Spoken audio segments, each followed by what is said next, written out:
Hello guys, happy Saturday sa lahat. Ito na guys. Sobrang lamig na. Namatay na talaga ang mga puno guys. Ayan na. Talagang winter na guys. Tingnan yung mga cute na kids. Wow, ang galing ng kumakanta guys oh. Dito sa plaza. Sa kanilang Warsaw Central. Ayan na. Ayan na.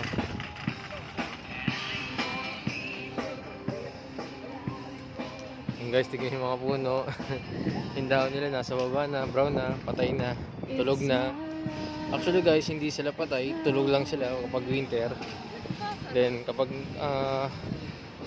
summer, mabubuhay ulit sila. Hindi lang talaga nila kinakaya yung lamig guys. Yan napipigilan yung sa steam nila. Dumalo yung tubig mula sa ilalim sa ugat nila. Naging yellow guys. Ayan.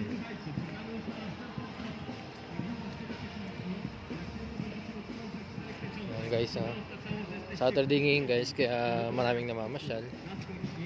Weekend. Alam nyo naman.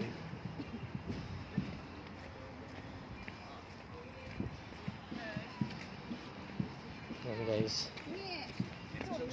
Dito ulit tayo sa kanilang Plaza Cultura sa Culture of Science. Sa loob niyan guys, napakaganda. Marami kayo makikitang about sa history nila. Ayan. Last Monday guys, Independence Day dito, holiday. Ito guys, napuno ng maraming tao to. Itong kanilang plaza. Ayan. Ayan guys, tignan nyo yung puno, patay niya talaga. Okay. May event yata doon guys.